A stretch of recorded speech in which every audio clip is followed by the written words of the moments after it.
Good morning, শুভ সকাল। এই দেখো বৃষ্টি ভেজা একটা দিন শুরু হয়ে গেছে, আবার বৃষ্টি।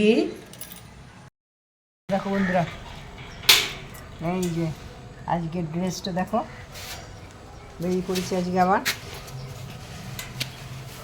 4:30 হয়ে গেছে, 4:25 হয়ে গেছে। আজকে যাব আইরা। আইরা চলো, ঘুরে চলেছি। তুলসী গাছের গোড়ায় হয়ে ফুল ফুটেছে, গেঁদা ফুল, গেঁদা ফুল ফুটেছে তুলসী গাছে। চলো, রাস্তাঘাট একদম পচে যাচ্ছে, এই অবস্থা। রাস্তাঘাটে একটু নোংরা, ওরে বাবা, শ্যাওলাতে ভর্তি। চলেছি, সঙ্গে থাকো। ওখানে রিয়া সব এসে পড়েছে বোধ হয়, 4:25 উপর হয়ে গেছে, তো তাহলে আসবে আর হয় সব আস্তে আস্তে সব।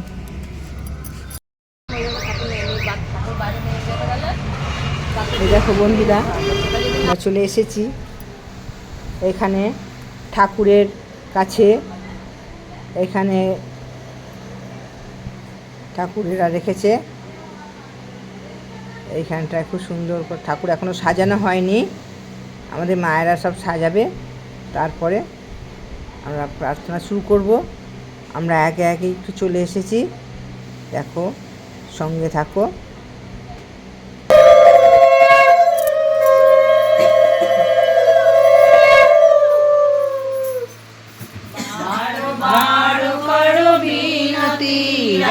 স্বামী আগে দয়া করো দাতা মেরে, কাল করো মুখে জাল মে রইব গত খেদা, জগৎ বড় মত ফিরে নিত চার, রাধা স্বামী পরম বিদু, मैं तुम सदा आधार, बारो बारो बल जाओ तन मन और चरण पर, क्या मुख से गाओ, मेहर कोई जस कृपा करो, धन्य धन्य गुरु तुमसे हो, अचला भक्तिमयी देह प्रभु, दीन दीन नाथ हाथ गाया तुम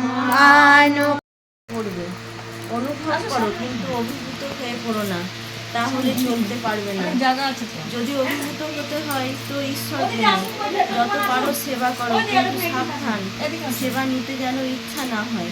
অনুরোধ করো কিন্তু করতে যেও না, কখনো নিন্দা করো না, কিন্তু অসত্যের প্রশ্রয় দিও না। ধীর হও তাই বলে আলসে ক্ষিপ্র হও, কিন্তু অধীর হয়ে বিরক্তিকে ডেকে এনে সব নষ্ট করে ফেলো না। বীর হও কিন্তু হিংস্রক হয়ে বাঘ ভালুক সেজে বসো না। স্থির প্রতিজ্ঞ হও, গোয়ার হয়েও না। তুমি নিজে সহ্য করো, কিন্তু যে পারে না তাকে সাহায্য করো। ঘৃণা করো না, সহানুভূতি দেখাও, সাহস দাও। শান্তি শান্তি শান্তি। 22 নম্বর মেয়ে আমার, মেয়ে আমার, তোমার সেবা, তোমার চলা, তোমার চিন্তা, তোমার বলা গুরু জনসাধারণের ভিতর যেন এমন একটা ভাবের সৃষ্টি করে, যাতে তারা অবনত মস্তকে নতজানু হয়ে সম্ভ্রমণে ভক্তি গদগদ কণ্ঠে মা আমার, জননী আমার বলে মুগ্ধ হয়ে বুদ্ধ হয়, তৃপ্ত হয়, কৃতার্থ হয়। তবে তুমিই মেয়ে, তবে তুমিই সতী। স্বস্তি স্বস্তি স্বস্তি স্বস্তি। এসো পরিচয় করো তার সাথে, পুরুষোত্তম যার নাম, যারা অন্ধকারে পড়ে আছো, যারা বাবা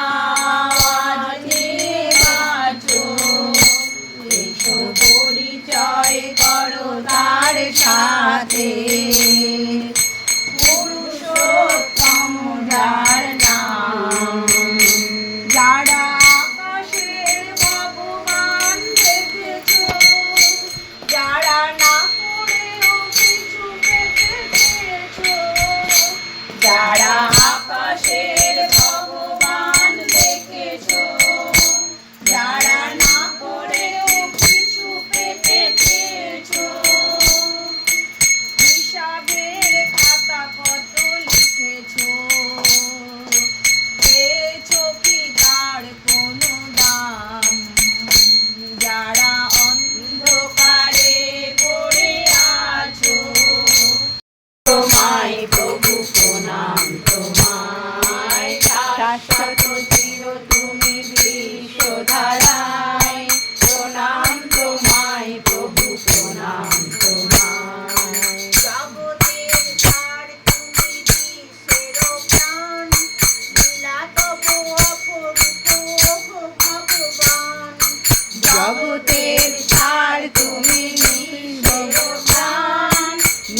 ঘরে মা এসেছেন রে, মা এসেছেন মোদের ঘরে, মা এসেছেন রে।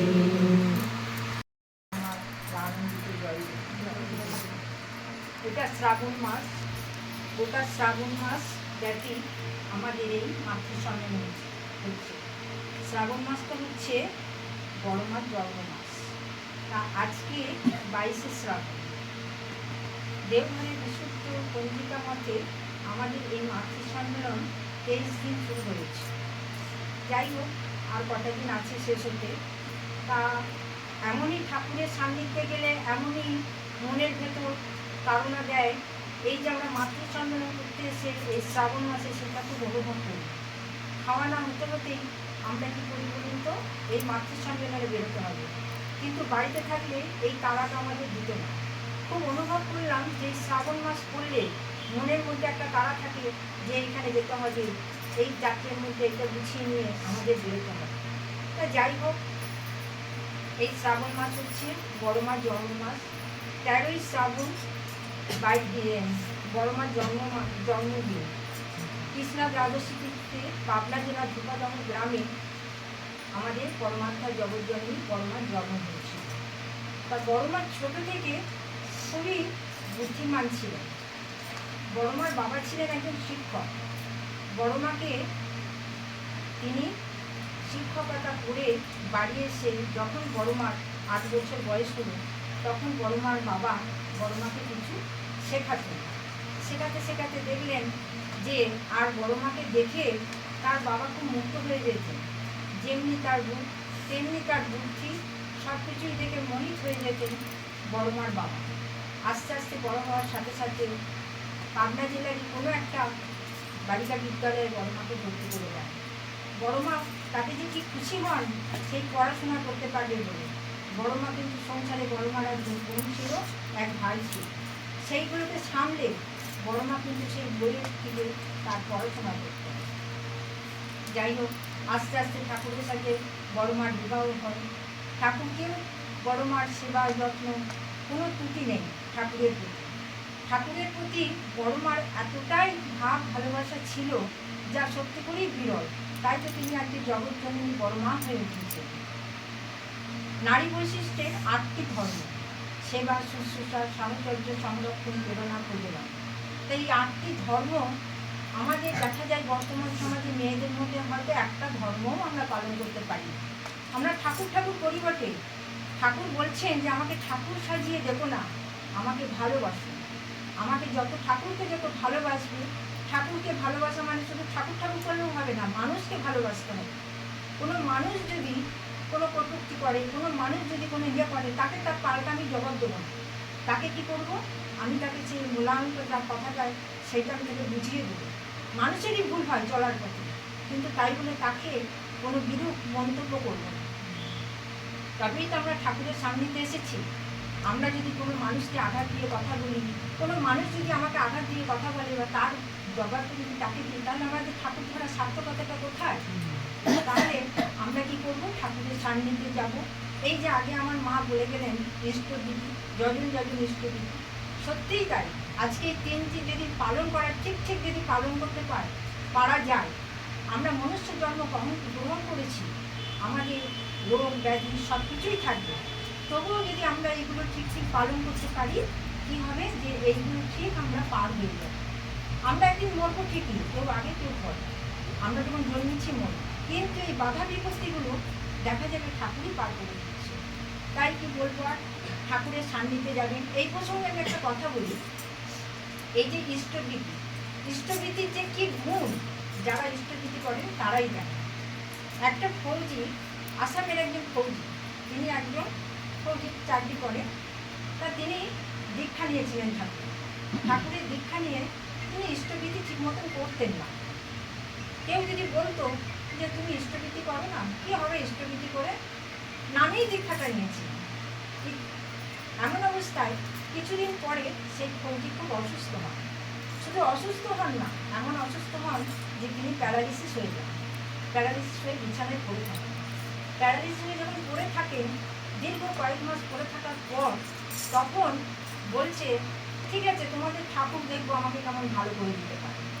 যারা দেখতে যায় বাড়ির আত্মীয় পরিজনরা তো আছেই, সেবা শুশ্রূষা করে, পাড়া প্রতিবেশী যারা দেখতে যায় তাদেরকে বলেন দেখবো তোমাদের ঠাকুর কেমনই আছে। বলে হ্যাঁ তুমি তো ইষ্টভীতি করো নি, তুমি যদি ইষ্টভীতি করতে তাহলে দেখতে আজকে তোমার এই সমস্যাটা হতো না।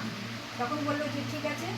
দিয়ে তখন উনি শুয়ে শুয়ে শুয়ে শুয়ে, তখন তো তার কিছু ক্ষমতা নেই, তখন শুয়ে শুয়ে ঠাকুরকে স্মরণ করছে। এমন অবস্থায় ঠাকুর একদিন তার মাথার কাছে এসে তাকে বলছে যে ইষ্টভীতি করবি, আমি তো সঙ্গে আছি, তুই সুস্থ হয়ে যাবে। সেই যেদিন রাত্রে মাথার গোড়ায় এসে ঠাকুর বললেন, সেই দিন দেখা গেল ভোরবেলাতেই সেই ফৌজি দীক্ষিত যিনি ছিলেন দাদা, সেই দাদা তখন বিছানায় উঠে বসেছে। সকাল হয়েছে, বাড়ির লোকজন তাকে তো সে জল দিতে আসবে, মুখ ধোয়াতে আসবে, যেহেতু সে বিছানায় পড়ে আছে। ঘরে এসে দেখছেন যে কী ব্যাপার, বসে আছেন। তারা অবাক হয়ে গেছে। তারা বলছে কী করে তুমি এত সুস্থ হলে? বলবো ঠাকুর স্বয়ং এসেছিলেন আমাকে, কাল রাত্রে আমার সামনে কথা হয়েছে, আমি সেই জন্যই ঠাকুরের আমি আশীর্বাদ পেয়ে আমি ভালো হয়েছি। তা সেই দিন থেকে সেই ফৌজি আজ উনি রিটার্ন হয়ে গেছেন, ঠিক কথা। যেখানেই থাকুন উনি 30 তারিখ হলে পরে দেওঘরে তিনি যাবেন, 30 তারিখের আগে উনি পৌঁছবেন, 30 তারিখে ইষ্টভীতি জমা দেবেন, তারপরে আবার তিনি ফিরে আসবেন। তাহলে এটাই হচ্ছে ঠাকুর ধরার সান্নিধ্য। আমরা যারা ঠাকুর ধরেছি তবে ঠাকুরের পথ ধরে চলব। যারা ঠাকুর ধরেছি ঠিক মতন দীক্ষা নিয়ে, হ্যাঁ, আমরা যারা ইষ্টভীতি করি না তাদেরকে আমরা শেখাবো ইষ্টভীতি করতে, যাজন করাতে। সমস্ত এখানকার মায়েরা অনেকটাই অ্যাক্টিভ, সবাই জানেন। তবু যারা জানেন না তাদের দরজায় যাবেন, তাদেরকে শেখাবেন ঠাকুরকে কী করে ভালোবাসতে হয়, ঠাকুরের কথা কীভাবে বলতে হয়। তা যাই হোক, বেশি সময় নেই, এইবারই মঙ্গল কামনা করে ঠাকুরের চরণে প্রার্থনা জানিয়ে আমি আমার ইষ্টভোজন শেষ করি।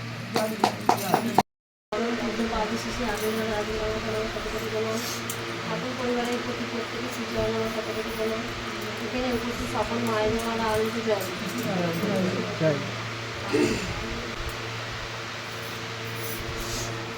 ঠাকুর মানে এই যে এই দিদিভাই বললেন যে যাজন ইষ্টভীতি সস্তরিণী সদাচার, এই পঞ্চনীতি যদি আমরা পালন করতে পারি না, মানে আমাদের জীবন সত্যি করে, আমি ঠাকুরের বইগুলো পড়ি, মানে এই 5টা যদি নীতি প্রত্যেকটা মানুষ দীক্ষা নেওয়ার পর যদি পালন করে, তার জীবনে বাঁচা বাড়ার পথটা ভালো হবেই হবে একদম।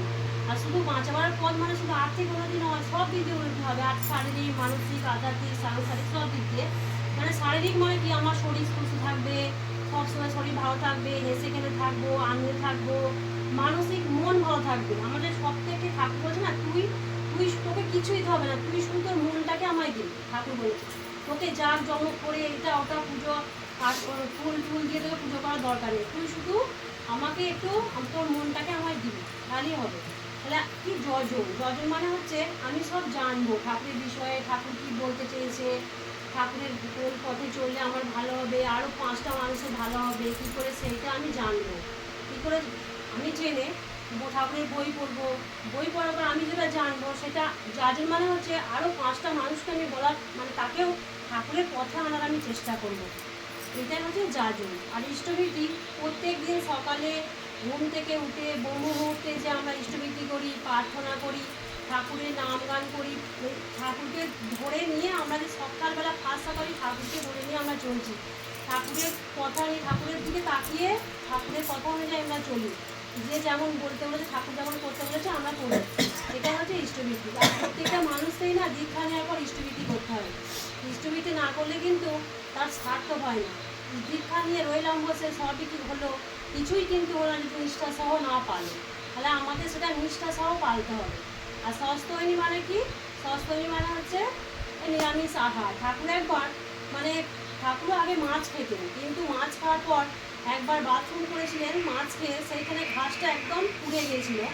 আর একবার নিরামিষ খাবার পর সেইখানে বাথরুম করেছিলেন, সেখানটা একদম সবুজ ঘাস সতেজ হয়েছিল। ঠাকুর ওই জন্যই বলেছে যে আমাদের শরীরের ভেতরটাও তেমন, মানে আমরা যত খাবার আজেবাজে খাবার ঢোকাবো আমাদের শরীরের ভেতরটাও তত আরও নষ্ট হয়ে যাচ্ছে, খারাপ হয়ে যাচ্ছে, কিন্তু আমরা লোভের তাড়নায় সেগুলোকে ছাড়তে পারি না। সেটা হচ্ছে মানে কি নিরামিষ আহার। স্বাস্থ্য নিতে শরীর আমাদের সুস্থ থাকবে। আর সদাচার হচ্ছে পরিষ্কার পরিচ্ছন্ন হয়ে থাকা, মানে সবসময় হাত মুখ ধুয়ে কাপড় জামা ছেড়ে বাইরে গেলে আমরা সবসময় ঘরে যাব না, হাত পা ধুয়ে কাপড় জামা ছেড়ে নিজেরা পরিষ্কার পরিচ্ছন্ন হয়ে, কেউ বাড়ির ছেলেমেয়েরা আসুক স্বামী আসুক তাকেও বলবো সব বাইরে জামা কাপড় ছাড়ো, পরিষ্কার পরিচ্ছন্ন হয়ে হাতে সাবান দিয়ে হাত পা ধুয়ে তারপর ঘরে ঢোকে, এটা হচ্ছে সদাচার। তাই ঠাকুরের এই নিয়ম নীতিগুলো যদি আমরা একদম ঠিকঠাকভাবে পালন করতে পারি আমাদের জীবন সার্থক হবে। একবার মানে এই যে অবিন্দারা বলেছে না দিদির কাজ করতে, একবার দুটো মা দিদির কাজ করতে গেছেন মানে এক বাড়িতে, সেখানে গেছেন তাদের বলেছেন যে এই করো, ঠাকুরের দীক্ষা নিয়েছো তোমরা, ছেড়ো না, ঠাকুরের দীক্ষা নিয়ে ঠাকুরের নিয়ম নিয়ে চলতে হয়। দিয়ে সেই মাটা শুনেছে, আবার দুদিন পর সেই মায়েদের বাড়ি গেছে, তখন বলছে আচ্ছা আপনারা যে দুটো মা এলেন আপনাদের সঙ্গে যে আর একজন ছেলে এসেছিল, তো সেই ছেলেটা তো কয় আপনি আনেননি, বলছে কয় আমাদের তো কোনো ছেলে নেই, বলছে না আমি দেখলাম একটা বাচ্চা ছেলে আমাদের সঙ্গে এলো, বলছে কে তাহলে, বলছে না ওই দেখছেন না ওই ছবিটা, ওই ছবিটা আমার, বলছে একটু অবিন্দা, বলছে দেখুন তাহলে আমরা যদি ঠাকুরের কাজ করি ঠাকুর আমাদের সঙ্গে সঙ্গে ঠিক কিছু কিছু আমাদের সঙ্গে যায়, আমাদের সঙ্গেই থাকে। এই বলে আমি আমার শুভ সঙ্গ শেষ করলাম। পুরুষোত্তম লীলা অভিনব পতিত পাবন নর নারায়ণ, পতিত পাবন নর নারায়ণ, প্রেমময় রূপে দিব্য আবির্ভাব